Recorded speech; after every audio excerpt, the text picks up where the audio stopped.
When hope is in the equation, the odds don't matter. I'm Heather Von St. James, and I share hope.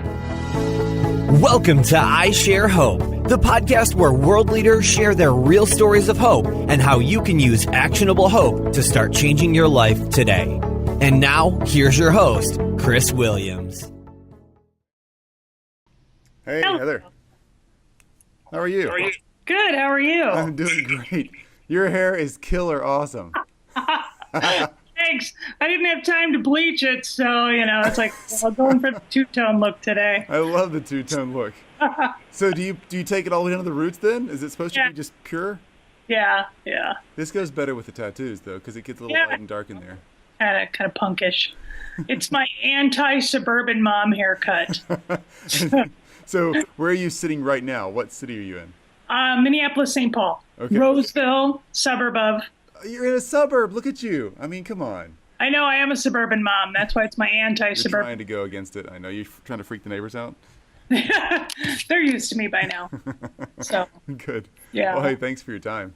Absolutely. I'm thrilled to do this. I'm thrilled, too. I can't wait to hear your story. So it's Heather Von St. James, correct? Yep. That's a really cool last name. I married him for the name. I would, yeah, that's worth it. Totally.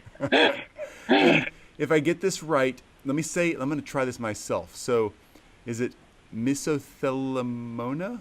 Is that the name of cancer? Sort of. No, you go for it. Mesothelioma. Mesothelioma. Or mesothelioma. I say mesothelioma. You're the one who's got it, so I'll let you call it. Yeah. Okay. So, cancer of the mesothelium, which is the lining of the organs. And it gets into all organ linings? There's like three main types. Pleural, which is what I had, which is the lung. Peritoneal, which is the belly. And then there's pericardial, which is the heart. Wow. And then there's subsets of like testicular mesothelioma and then ovarian, that sort of thing. Okay. So, but those are really rare. And how common is what you had? Very rare. Only about 3,000 people a year are diagnosed with it.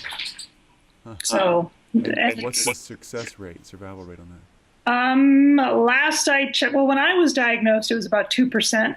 Unbelievable. After 15 months. And you're 10 years plus right now? 10 years plus. Yep. Does that mean you're good to go? Like, when do you say, whew? Never. Unfortunately, with this disease, you kind of can't say, well, hey, I'm cured. So they're saying that the prognosis is really good since I'm 10 years out, that I'm probably looking at, a long life. But, they don't know. Sure, That's the trouble. They don't have any real data to say, hey, there is a couple 20-year survivors, but, they're few and far between. So you go back every so many months, years, whatever? Every 6 months. Every 6 months. Okay. Yep. And is that a big, scary process every 6 months, or is it pretty laid back? Take some blood? Not anymore. Now, I counsel and I talk to new patients every time I go. So it's turned into an advocacy trip as well. Yeah. So, and I love seeing my surgeon. He's like, honestly, Heather, I think I need to see you more than you need to see me. He's like, you help bring me hope and tell me that I'm on the right track and what I'm doing is the right thing. So that felt good. That's really cool. Yeah. That's great. Good for you. Yeah. Okay, and you have a husband, Mr. Von St. James. Yep. And a kid or two out there? Just one. Nice. Just one. So you had this diagnosis right after this kiddo was born, right? Yep. She was 3.5 months old when I got the diagnosis.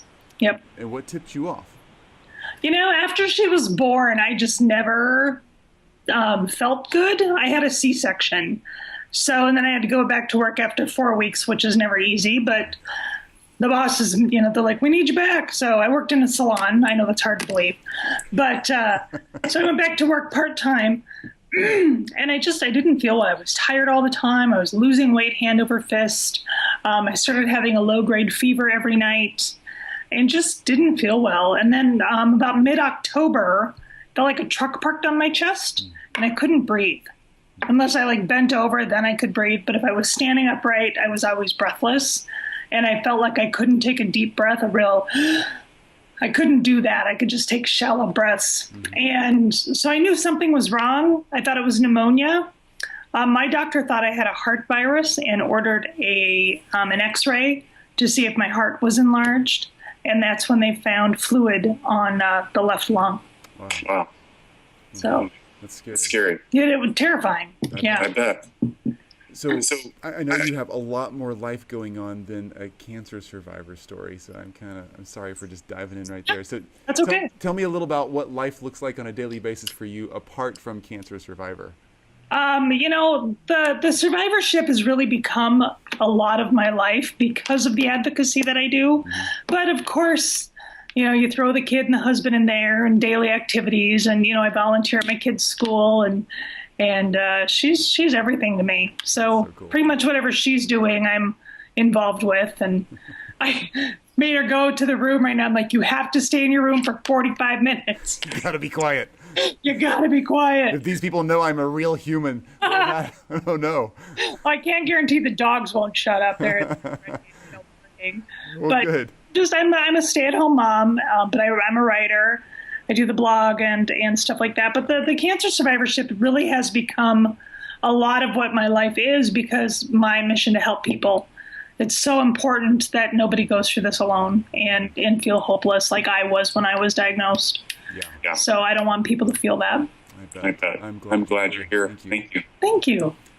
All right. Well, Heather Von St. James, you ready for your questions? Sure. All right, Shoot. we're asking 1,000 people around the world, as you know, to take part in this survey who are leaders in hope. And so you're representing 1 of 8 million. Yeah. So Wow. you better make it count. Holy moly. All right, here's how this goes. So I ask the questions, you answer however you want. This is really about you and what's going on in your head and your heart and your life, not me or anybody else, because we're really trying to get an honest, straightforward cross-section of how the globe thinks about and works with hope and uses hope to overcome stuff, but also to channel it into really positive things for other people. So you're obviously really good at that. Oh, this is such an honor to be a part of this. So cool. It It's is everything cool. I live. All right, so for people who are listening or watching, we do this on YouTube and on the podcast. If you're on the podcast, you really got to watch the YouTube, because Heather's got freaky awesome hair, and I can't figure out where the skin, the tank top, and the tattoos all start and stop. It's a great look, so you need to go to the YouTube channel too and check out Heather there in face-to-face. All right, so Heather, question 1. What is your definition of hope, or your favorite quote about hope? Actually, my favorite hope quote is from my surgeon, who I think he got it from Superman, Christopher Reeve. When hope is in the equation, the odds don't matter. Wow. And he told me that when I was meeting him for the first time for surgery, because I had read all about the disease and read all about the prognosis, and they gave me 15 months to live. And 2% of the people lived beyond 15 months. And it was really, really scary. And my surgeon said to me, he's like, when hope is in the equation, the odds don't matter. So that has stuck with me for the last 10 and a half years. I could see why. Okay, question 2. Who's Yep. given you the most hope? So if that's kind of how hope works in your head, in your world, who's really delivered that to you? My surgeon, obviously, for one, Dr. Sugarbaker, but all of the rest of the mesothelioma patients and cancer survivors,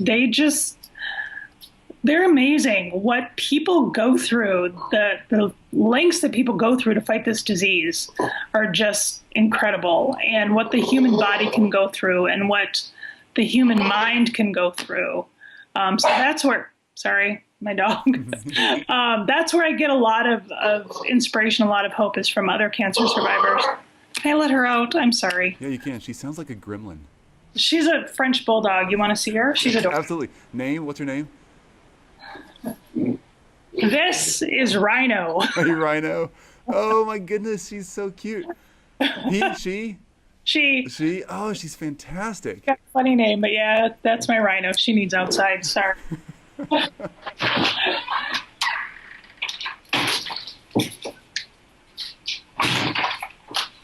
Sorry about that. Okay. Good. Glad to meet Rhino. That's an awesome name. Yeah. So, okay, that makes a lot of sense. So it's the people who've walked this journey with you or ahead of you, or maybe even tracking along behind you, but they're working that are giving you hope. Obviously, you're a surgeon too, but those people that are in the fight. Yep. Absolutely. That's good. It's so inspiring to see people overcome incredible odds. It is. I think that is a critical component to getting hope back if you're listening or watching and don't have it for some reason, whatever's going on in life, you got to get with a community who's trying to fight whatever it is you're trying to fight. That's so important. You can't do it alone. So important. And that's, I advocate for that all the time. Community is everything. It really is. Good. All right, question 3. Kind of take us back and paint the picture. So you can go through a cancer story or any other time in life when it was really tough for you to maybe stay connected to that hope, and you had to pull through. What was it like? How did it feel? You seem to be rocking right now. Was it always that easy? No. When I was first diagnosed, like I said, it was 10 years. I joked that it was the dark ages of mesothelioma. Not a lot was known. It was kind of on the cutting edge of a lot of the new therapies that they're doing. The surgery that I had was really intense. My entire left lung was removed. The left half of my diaphragm, the lining of my heart was also removed and replaced with Cortex. And during that surgery, they did a heated chemotherapy where they pump a heated chemo into the chest, wash it around, and then pump it back out. And I was in the hospital for 18 days. I had met 2 other patients while I was there, but they were also a lot older than I was. I, at the time, was one of the youngest mesothelioma patients that they knew of. But since then, I've met a lot more younger ones.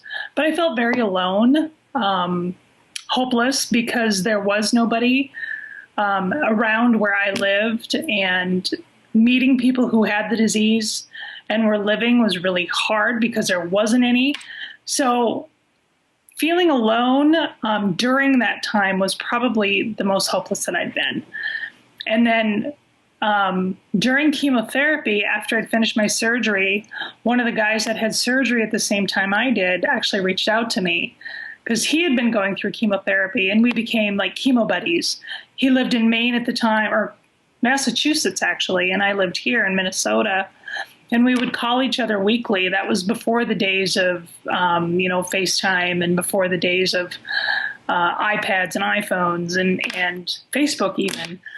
So just calling each other and keeping track of one another and saying, hey, are you going through this? Are you going through this? That was helpful. But it was that first year, and being a new mom, not knowing what the future held, was really scary. So that was probably one of the worst times that I'd ever been through. Yeah, because you're about to leave a little girl without a mom. Yeah. That was the most terrifying thought of not raising her.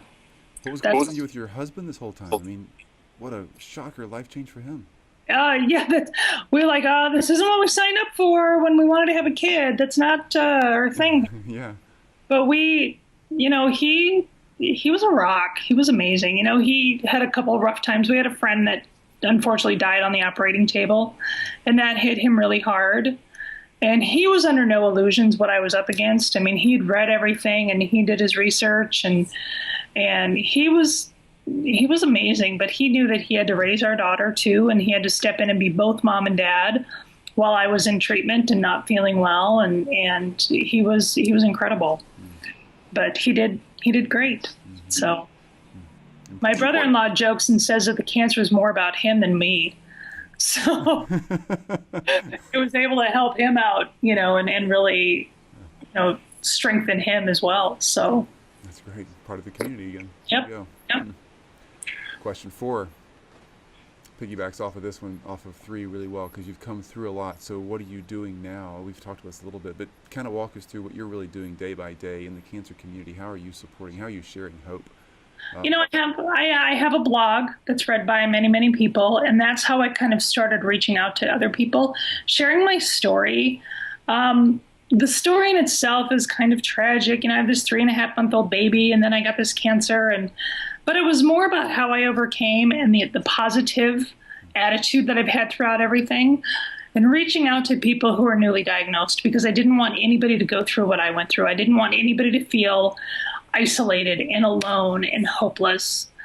And so it started by reaching out to people at the doctor's office, leaving my phone number there and saying, hey, tell patients to call me. Every time I'd go for a checkup, I would leave my phone number with them. And now it's just kind of a regular thing where they just give my name and number out to people and tell them where my blog is and say, contact her. So I'm in contact with probably 3 to 4 people a week, newly diagnosed patients. Plus, I belong to the Mesothelioma Applied Research Foundation as a nonprofit. and they have online support groups, and I'm involved with those and volunteer, do fundraising for them. And also there's another nonprofit called the Asbestos Disease Awareness Organization. Such a mouthful. And they deal mostly with asbestos laws, trying to change environmental laws and stuff like that. So getting involved, making changes on a groundbreaking level in the government, going to Washington and lobbying and that sort of thing is how I feel like I'm making a difference. That's really powerful stuff. It's an impact on a really big scale. So I hope so. The asbestos thing didn't connect that. So is this something you got from an airborne substance? Yeah, mesothelioma is almost always caused by asbestos exposure. So that's what's so maddening is it's 100%, pretty much a preventable disease. No asbestos, no mesothelioma. Asbestos exposure, probably mesothelioma or asbestosis or some sort of disease. And so I was actually exposed as a child. My dad worked with asbestos when I was a little kid, and a lot of what he did was drywall and that sort of thing. And I remember he would come home with his coat all dusty, and I would wear that coat to go outside and feed my rabbits or do chores outside so I wouldn't get my coat dirty. And it was through that coat and through those dust fibers and in his car, I inhaled that, and 30 years later I got sick. Oh, wow. Wow. So it's telling people about the causes, where asbestos is found. Asbestos is not banned in the United States.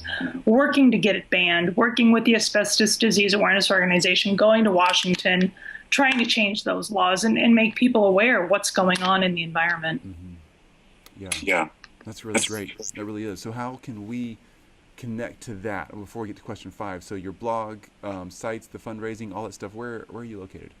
Mesothelioma.com is where my blog is. If you do mesothelioma.com/Heather, excuse me, you can find me.